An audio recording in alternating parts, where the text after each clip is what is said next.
नाज़रीन लास्ट में हम जा रहे हैं, हमारे पास मौजूद हैं समरीना बतूल साहिबा, उनके पास, और उनसे पूछेंगे कि वो क्या सुना रही हैं। जी बेटे क्या सुना रही हैं आप? जी बहुत ही खूबसूरत कलाम है रबीउल अव्वल के हवाले से। जी बिस्मिल्लाह।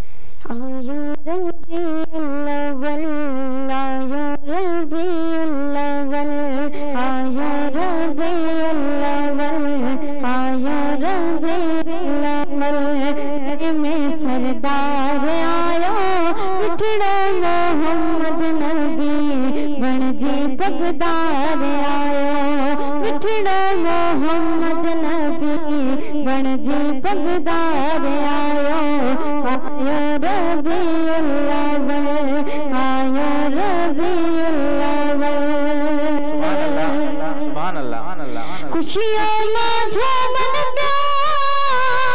आशिक ही सब प्यारा मरहबा मरहबा जा हेड़न प्याही सब नारा। खुशियों में झूमन आशिक ही सब प्यारा मरहबा मरहबा जा हेड़न प्याही सब नारा मरहबा मरहबा जा हेड़न प्याही सब नारा।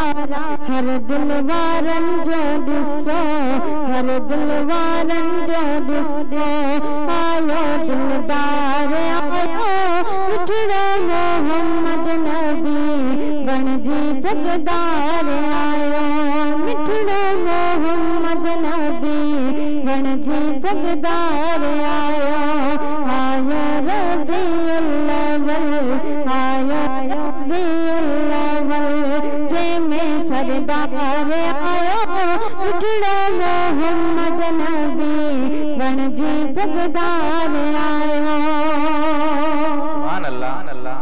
चंद्र लथाए दाई हलीमा दे गए किसी परेशान थी वो सरती सब पंहिंजे घर।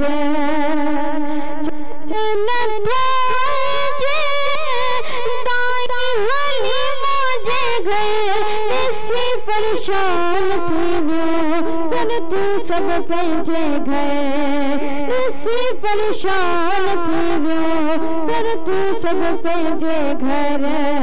एॾो त रोशन चेहरो एॾो त रोशन चेहरो नूरानी नूर आयो बिठड़ो मोहम्मद नबी बणजी बगदार आयो बिठड़ो मोहम्मद नबी बणजी बगदार आयो आयो रबीउल अव्वल आयो रबीउल अव्वल। सुभान अल्लाह। अल्लाह पाण घुरायो सुहिणो दीदार लए सते आसमान घुमी पहुतो सरतार लाए।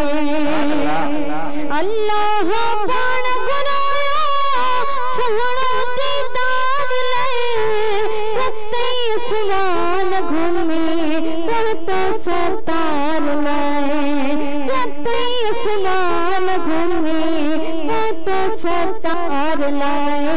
खुश मलाइक प्रार्थन खुश मलाइक प्रार्थन जिए सरदार आयो बिठड़ो मोहम्मद नबी बणजी बगदार आयो बिठड़ो मोहम्मद नबी बणजी बगदार आयो आयो रबीउल अव्वल आयो रबीउल अव्वल। सुभान अल्लाह। और शायर ने क्या खूबसूरत शेर लिखा है। मियां जे मोहब्बत में लिखे तो नात साई घर उस्मान जमे रह दो मीलाद सदाई।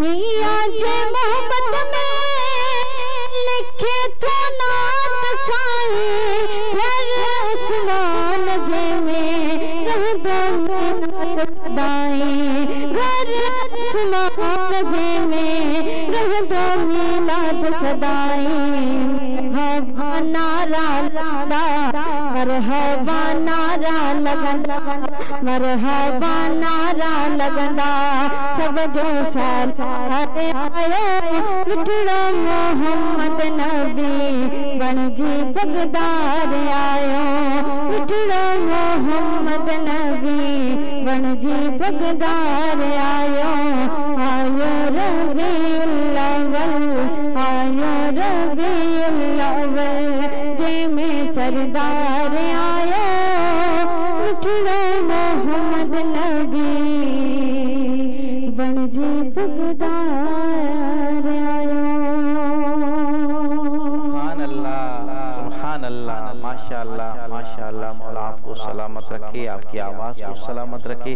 जी नाजरीन, ये थी समरीना बतूल साहिबा जिन्होंने बहुत ही प्यारे अंदाज में सिंधी में बहुत ही प्यारा कलाम सुनाया। जी नाजरीन, जो हमें लाइव देखने के बाद फिर उनकी तरफ चलते हैं। इरफान लहड़ी साहब, आपका बहुत बहुत शुक्रिया। इरफान भाई, आपने अभी अभी ज्वाइन किया है, माशाअल्लाह आपका कमेंट्स आया है, आपका बहुत बहुत शुक्रिया। हफीज़ खान साहब, आपका बहुत बहुत शुक्रिया। वहीद अली कादरी साहब, वहीद भाई आप माशाल्लाह खान साहब हैं, आप बड़े नात खान हैं, आप आज टाइम निकाल के हमारा प्रोग्राम लाइव देख रहे हैं और प्यारे प्यारे कमेंट्स दे रहे हैं, आपका बहुत बहुत शुक्रिया। जो हमारा प्रोग्राम लाइव देख रहे हैं उनसे गुजारिश है कि एक बार शेयर ज़रूर कीजिएगा। अब्दुल अजीज़ जतोई साहब, आपका बहुत बहुत शुक्रिया।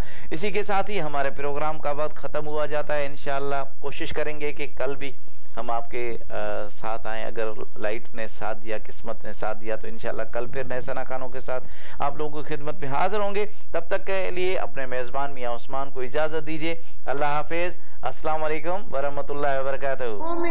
खुशियां मनाओ, कमली वाला आ गया, रब्बे सल्लिम गुनगुन